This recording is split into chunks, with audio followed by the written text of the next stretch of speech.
Nah, seperti biasanya ya kami ditugaskan. Kita punya jaringan apotek kimia farma itu 1.300. Dan di dalam apotek itu kemarin saya kan sudah lihat kan, ada klinik-kliniknya. Ada dokternya, ada nakesnya. Apa salahnya kalau kita ingin mengurangi beban nakes yang ada di rumah-rumah sakit? Apa salahnya? Kita ingin bantu. Dan ini ada penugasan yang jelas.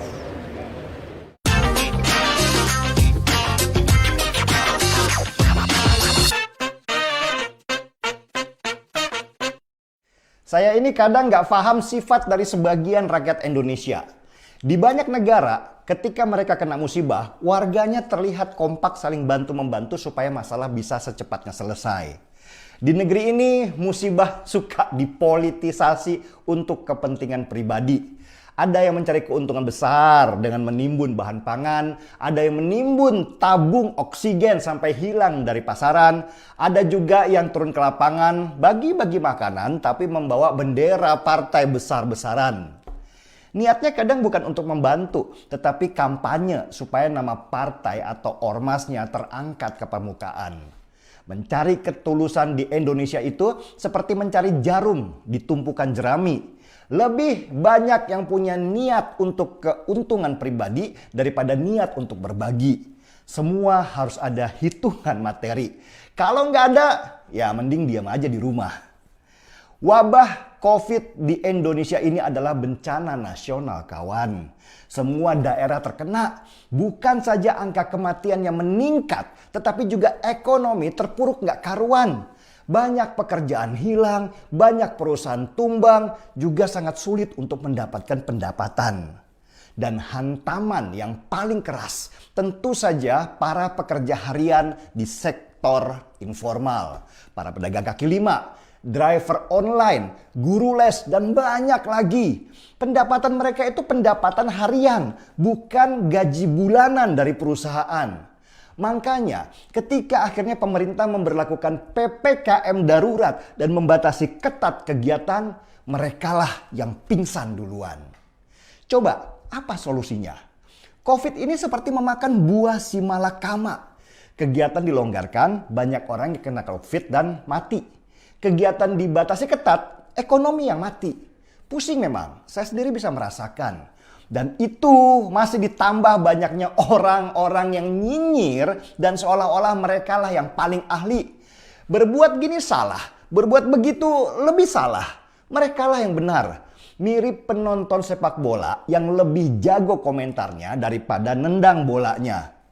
Enak aja mereka bilang ke pemain di lapangan, masa gitu aja nggak gol? Padahal kalau mereka yang main pas di depan gawang lawan pasti kakinya gemetaran, panik, dan akhirnya nendang sembarangan dan bola pun melayang menghilang ke bulan. Begitulah model sebagian masyarakat Indonesia. Apalagi yang memposisikan dirinya sebagai oposisi. Apapun yang dilakukan pemerintah itu selalu salah. Kalau nggak ada kesalahan, cari sampai dapat. Kalau sudah dapat, hajar habis-habisan. Nggak penting cara menghajarnya, nggak rasional. Yang penting emosi dulu disalurkan. Seperti keributan masalah vaksin berbayar ini. Saya sendiri bingung, apa sih salahnya pemerintah keluarkan vaksin berbayar? Padahal dalam pandangan saya sebagai orang yang bodoh dan awam, vaksin berbayar itu hanya pilihan, bukan kewajiban. Vaksin gratis tetap ada dan tidak hilang. Negara wajib memberikan vaksin gratis kepada warganya sebagai bentuk proteksi supaya wabah tidak semakin meluas. Tapi kan vaksin gratis ini harus tunggu antrian. Karena warga yang divaksin banyak dan tenaga nakes juga terbatas. Jadi kadang-kadang menunggu giliran divaksin itu butuh waktu yang nggak sebentar. Nah, kalau nggak mau nunggu, pemerintah memberikan pilihan. Ini disediakan vaksin yang berbayar buat yang nggak mau nunggu. Catat ya, vaksin berbayar itu disediakan sebagai pilihan, bukan warga yang membayar vaksin yang gratis. Oke, gini deh, saya harus jelaskan lagi dengan sederhana dari mana awal ide vaksin berbayar ini. Ide ini datang karena pemerintah punya target. kalau nanti akhir tahun 2021 mayoritas warga Indonesia harus sudah mendapat vaksin. Kenapa begitu? Supaya tahun depan nanti di 2022 kita sudah bisa melakukan herd immunity atau kekebalan kelompok. Seperti beberapa negara di Eropa yang mayoritas warganya sudah divaksin. Dan karena mayoritasnya sudah divaksin, mereka sudah menerapkan herd immunity. Jadi lihat saja, mereka dengan asiknya nonton bola Piala Eropa tanpa pakai masker. Seolah-olah nggak ada tuh wabah COVID. Masa sih kita nggak iri sama mereka yang pelan-pelan ekonominya kembali bangkit? Jadi kunci utama melawan COVID ini bukan dengan mengurung diri di dalam rumah dengan ketakutan, tetapi dengan vaksin. Itu kuncinya supaya kita bisa hidup normal kembali. Masalahnya negara kita ini penduduknya banyak banget dan tersebar. Penduduk Indonesia ada sekitar 270 juta jiwa. Jumlah penduduk terbanyak nomor 4 di dunia. Beda dengan penduduk Inggris misalnya yang hanya berjumlah 67 juta jiwa. Selain beda jumlah penduduk, beda juga tingkat pendidikannya. Di negeri kita ini masih banyak yang percaya teori konspirasi karena provokasi orang-orang bodoh yang mengaku ahli sehingga banyak yang menolak divaksin. Di Inggris warganya sudah teredukasi sehingga mereka tertib untuk menerima vaksin. Buat siapa sih vaksin itu? Ya buat mereka juga, buat kita juga. Karena kalau mereka sudah divaksin, mereka punya kartu vaksin. Nah, dengan kartu vaksin itu, warga Inggris dan banyak warga di Eropa itu bisa bebas kemana-mana, termasuk masuk ke stadion untuk nonton Piala Eropa. Cukup tunjukkan kartu vaksin, maka mereka dianggap aman untuk berkumpul bersama puluhan ribu orang di dalam stadion yang juga sudah divaksin. Sampai sini paham kan? Nah, karena jumlah penduduk kita yang jauh lebih banyak dari Inggris, maka proses pemberian vaksin itu juga butuh waktu yang lama. Apalagi dengan konsep vaksin gratis. Tenaga kesehatan kita terbatas, tempat vaksinnya juga terbatas. Makanya setiap ada vaksin, jumlah nakes dengan jumlah yang mau divaksin itu nggak berimbang. Kebanyakan yang mau divaksin daripada yang nyuntik vaksin.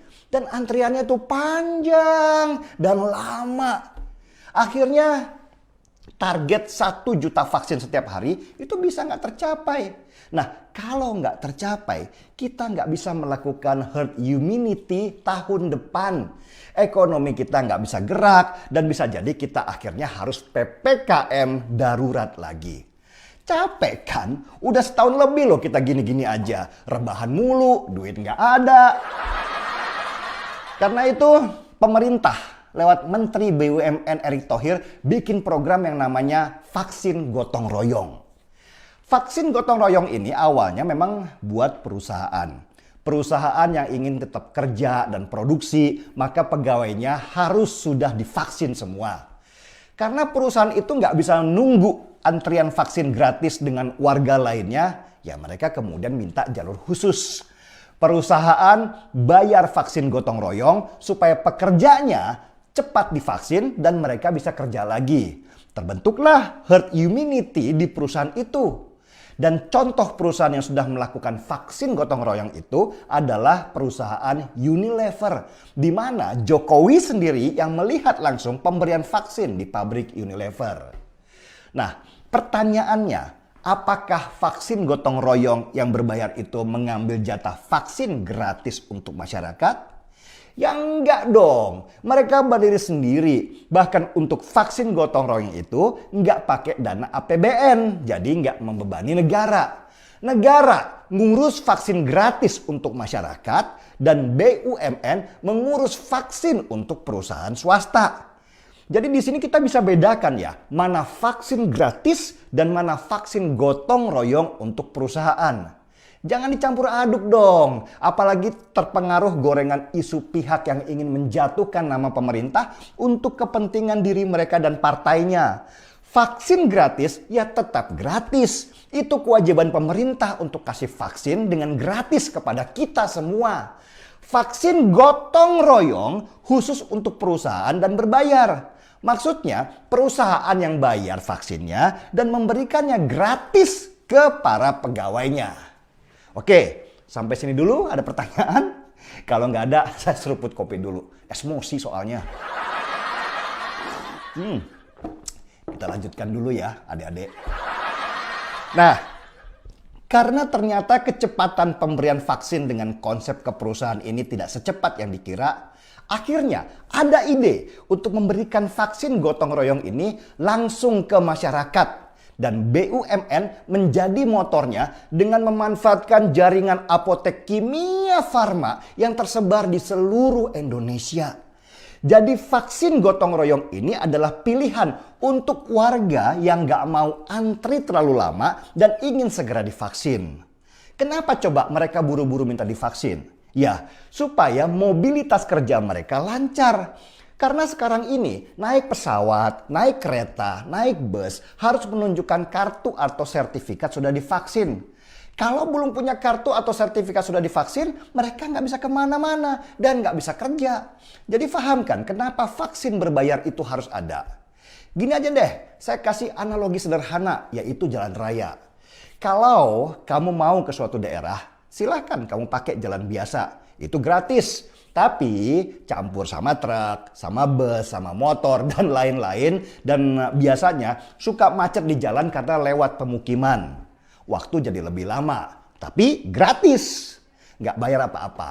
Nah, pemerintah kemudian bikin jalan tol yang lebih cepat tanpa macet supaya mobilitas kita lancar. Ya harus bayar dong karena bikin jalan tol itu biayanya juga besar. Tinggal pilih yang mana. Mau jalan biasa ada, mau jalan tol atau berbayar juga ada. Seperti vaksin. Mau yang gratis tetapi antri dan lama ada. Mau yang jalan tol cepat tapi berbayar juga ada. Silakan pilih sesuai kepentingan. Yang mampu dan sangat butuh supaya cepat bisa gerak, ikutin program vaksin swasta yang berbayar. Yang nggak mampu ya ikuti program vaksin gratis. Sesederhana itu. Semua jalur disediakan. Jadi bukan seperti isu yang digembar-gemborkan kalau Jokowi mewajibkan orang untuk beli vaksin. Itu salah besar. Niat mereka jahat untuk membodohi banyak orang. Jadi pada intinya gini, mau pilih vaksin yang gratis atau yang berbayar, yang penting harus vaksin. Karena kalau kita semua sudah divaksin, maka herd immunity atau kekebalan kelompok itu bisa terjadi. Dan tahun depan di 2022 diharapkan semua normal kembali seperti orang-orang di negara Eropa yang sudah lepas masker dan dengan enaknya teriak-teriak sambil nonton bola. Gak iri apa? Kita di sini masih ketakutan kena COVID. Di Eropa sana mereka sudah senang-senang seperti gak pernah terjadi apa-apa. Kalau iri, ayo kita vaksin. Mau pakai jalur apapun juga. Dan Mas Erick Thohir juga jangan ragu untuk keluarkan vaksin berbayar di apotek-apotek kimia farma. Karena itu sangat dibutuhkan. Gak mungkinlah kita nunggu antrian begitu lama. Bisa-bisa kita gak kerja karena antrian untuk mendapat vaksin itu begitu panjang.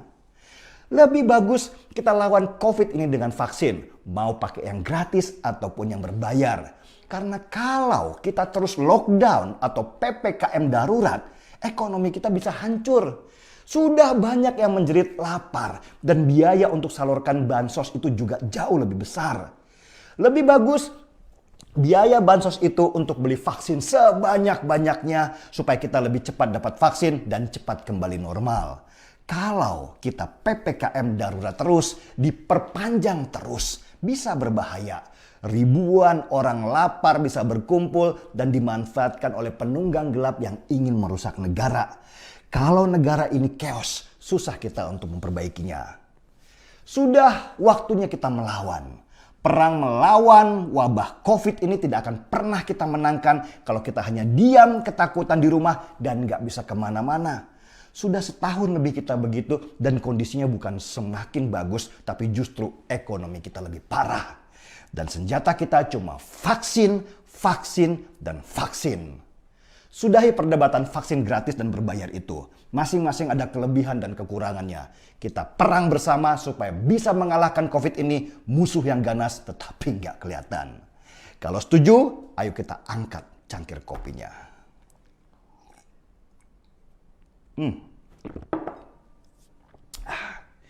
Markisin, mari kita semua vaksin.